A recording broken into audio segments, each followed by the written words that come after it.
ಚಿಕ್ಕಮಗಳೂರು ನಗರದ housing board ನಿವಾಸಿಯೊಬ್ಬರು September 27ರಂದು ನಾಪತ್ತೆಯಾಗಿದ್ದು, ಇಂದು housing board ಬಳಿ ಇರುವ ಕೆರೆಯಲ್ಲಿ ಮೃತದೇಹ ಪತ್ತೆಯಾಗಿದ್ದು ಹಲವು ಅನುಮಾನಗಳಿಗೆ ಕಾರಣವಾಗಿದೆ.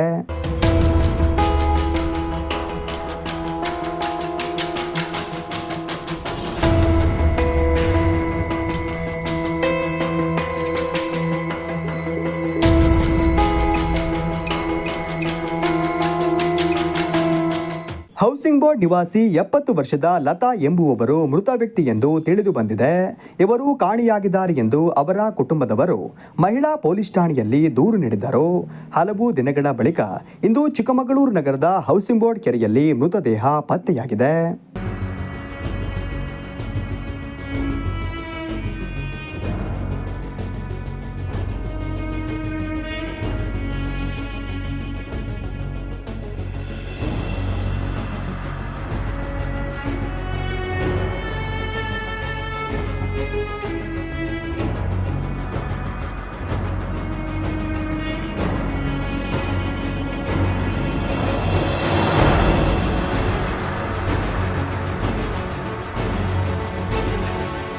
ಸ್ಥಳಕ್ಕೆ ನಗರ ಪೊಲೀಸ್ ಠಾಣೆಯ ಪೊಲೀಸರು, ಅಗ್ನಿಶಾಮಕ ದಳ ಸಿಬ್ಬಂದಿ ವರ್ಗ ಹಾಗೂ ಶ್ರೀಕೃಷ್ಣ ಆಂಬ್ಯುಲೆನ್ಸ್ ತಂಡ ಆಗಮಿಸಿ ಕೆರೆಯಲ್ಲಿ ತೇಲುತ್ತಿದ್ದ ಮೃತದೇಹವನ್ನು ಬೋಟ್ ಸಹಾಯದಿಂದ ಹೊರಕ್ಕೆ ತಂದು ಚಿಕ್ಕಮಗಳೂರು ಜಿಲ್ಲಾಸ್ಪತ್ರೆಯ ಶವಾಗಾರದಲ್ಲಿ ಮರಣೋತ್ತರ ಪರೀಕ್ಷೆ ನಡೆಸಲಾಯಿತು.